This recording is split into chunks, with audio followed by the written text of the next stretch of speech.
السلام علیکم ورحمۃ اللہ وبرکاتہ۔ اعوذ باللہ السمیع العلیم من الشیطان الرجیم من حمزہ ونفخہ ونفثہ۔ بسم اللہ الرحمن الرحیم۔ وما تلک بیمینک یا موسیٰ قال ہی عصائی اتوکأ علیہا واہش بہا علی غنمی ولی فیہا مآرب اخرى قال القها یا موسیٰ فالقاها فاذا ہی حیۃ تسعی قال خذها ولا تخف سنعيدها سیرتها الاولى۔ محترم سامعین کرام، سورہ طٰہٰ سورہ نمبر 20 اور اسی سورت سے بھی آپ کے سامنے آیت نمبر 17، 18، 19، 20، 21 یہ چند آیات آپ کے سامنے تلاوت کی گئی۔ سامعین کرام، اس سے پہلے کی جو آیتیں آپ کے سامنے پیش کی گئی اسی سورت کریمہ سے، اس میں یہ بتلایا گیا کہ جب سیدنا موسیٰ علیہ السلام مدین سے اپنے اہل و عیال کے ساتھ چلے آ رہے تھے مصر کی طرف، تو اس وقت ان کی بیوی حاملہ تھی، زچگی کے عالم میں تھی، اور جس رات سے گزر ہو رہا تھا وہ رات انتہائی سرد، بالکل سیاہ اور کالی، بادل بالکل چھائے ہوئے تھے، ٹھنڈ کا موسم تھا، اور رستہ بھٹک گئے۔ جب رستہ بھٹک گئے تو پہاڑوں اور وادیوں کے درمیان انہوں نے پڑاؤ ڈالا اور لوگوں کو دیکھنا شروع کر دیا کہ کیا کیا جائے۔ اچانک داہنے طرف نظر پڑتی ہے تو دیکھتے ہیں کہ پہاڑ پہ آگ جل رہا ہے۔ اپنے اہل و عیال کو کہتے ہیں کہ آپ لوگ یہیں پر رکیے، ہم جاتے ہیں، یا تو آگ لے کر کے چلے آئیں گے یہاں پر، یا اگر وہاں پر کوئی ہوگا تو اس سے رہنمائی حاصل کر لیں گے کہ رستہ کدھر ہے۔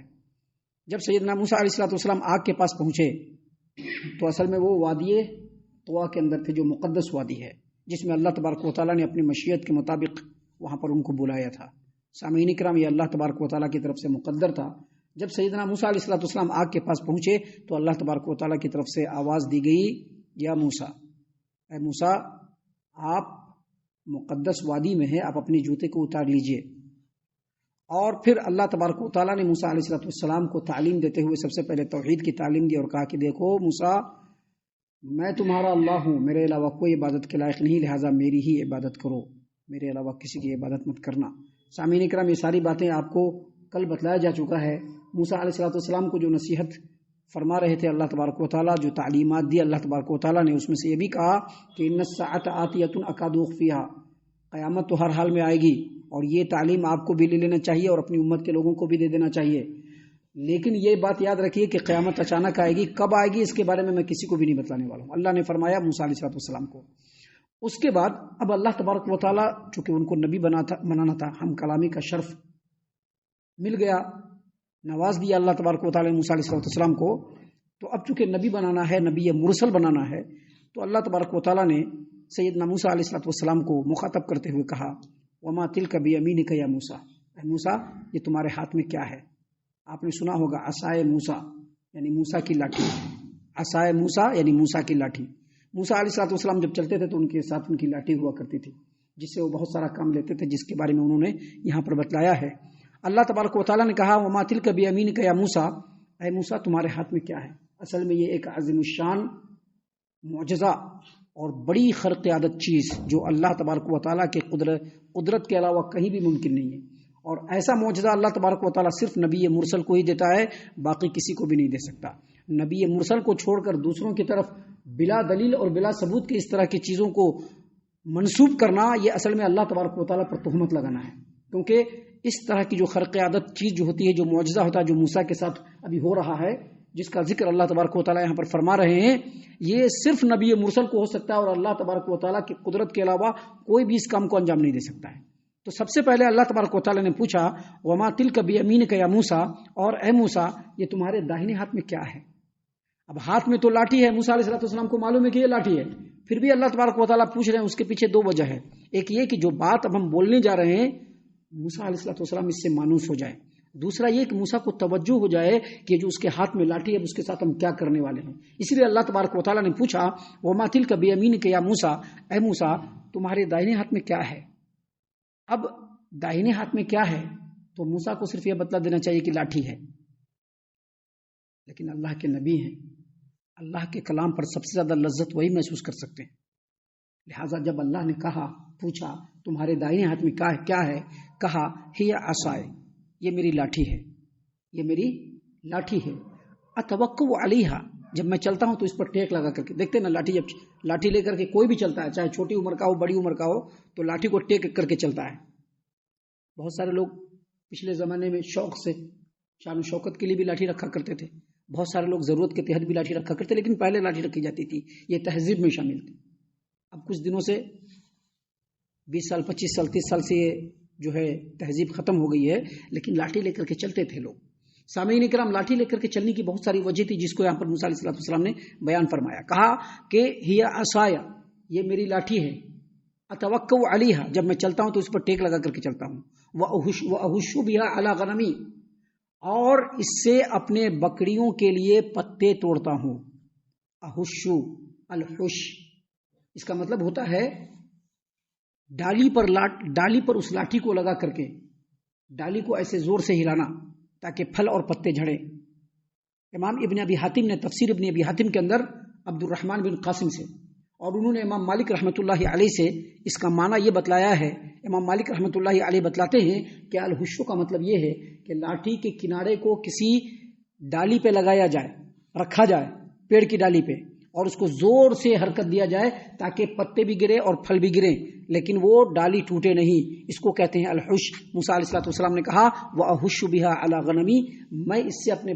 بکریوں کے لیے پتے جھاڑتا ہوں تاکہ بکریاں پتے کھائے، وَلِيَ فِيهَا مَآرِبُ أُخْرَى، اور اس کے علاوہ بھی اس کے اور بھی بہت سارے کام ہیں، بہت سارے کام ہو سکتے ہیں، پورے گنتی نہیں کی جا سکتی ہے۔ لوگوں نے گنانے کی کوشش کی ہے، کچھ لوگوں نے کہا کہ اپنے بکریوں کی حفاظت کرتا ہوں بھیڑ سے، بھیڑیے سے، اور جو ہے اس سے اور بھی دوسرے بہت سارے کام لیتا ہوں۔ لاٹھی کے بہت سارے کام ہے، کہا وَلِيَ فِيهَا مَآرِبُ أُخْرَى، اس سے اور بھی بہت ساری مصلحتیں ہیں جس کو میں پورا کرتا ہوں۔ محترم سامعین کرام،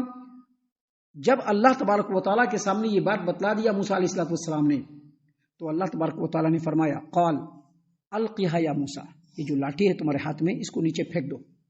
القیہا یا موسیٰ، اس لاٹھی کو پھینک دو، کیونکہ اب معجزہ عطا کرنا ہے موسیٰ علیہ السلام کو، نبی بنانا ہے، تو نبی بنانے کے وقت ہی ان کو معجزہ عطا کیا جا رہا ہے۔ کہا کہ لاٹھی کو پھینک دو، فالقاہا، موسیٰ علیہ السلام نے لاٹھی کو پھینک دیا،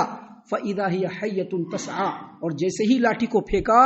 لاٹھی بالکل زندہ سانپ بن کر کے حرکت کرنے لگا۔ یہ موسیٰ علیہ السلام کا معجزہ ہے جو اللہ تبارک و تعالیٰ نے ان کو عطا فرمایا۔ ابھی اور بھی معجزے کا ذکر ہے جو ابھی آگے آ رہا ہے، لیکن یہاں پر اللہ تبارک و تعالیٰ نے فرمایا کہ موسیٰ علیہ السلام نے جیسے ہی لاٹھی کو پھینکا، وہ لاٹھی اژدہا سانپ بن گیا۔ سامعین کرام، قرآن کریم سورۃ القصص آیت نمبر 31 میں اللہ تبارک و تعالیٰ نے اسی چیز کو بیان کیا اور کہا کأنہا تہتز کأنہا جان، وہ جو لاٹھی ہے وہ حرکت کرنے لگی، بالکل کیسے؟ سانپ کی طرح سے۔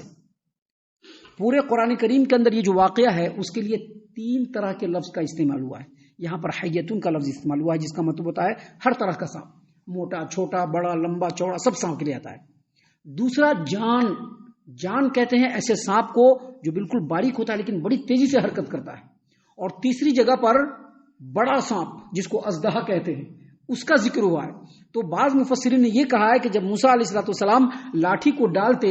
تو پہلے لاٹھی جو ہے وہ زندہ سانپ بنتا، پتلا باریک، اور پھر دھیرے دھیرے لمبا ہوتا، اور پھر دھیرے دھیرے موٹا ہو کر کے بالکل بڑا اژدہا سانپ بن کر کے حرکت کرنا شروع کر دیتا، جس کو دیکھ کر کے لوگوں کو دہشت طاری ہو جاتی تھی، جس کا ذکر ابھی آگے آپ کے سامنے پیش کیا جائے گا۔ سامعین کرام، جب ایسا ہوا تو موسیٰ علیہ السلام فوراً پیچھے ہٹ گئے ڈر کر کے۔ تو اللہ نے کہا کہ ڈرو نہیں، خذھا، تم اس سانپ کو پکڑو، ولا تخف، اور ڈرو مت، اس سانپ کو پکڑو، ڈرو مت،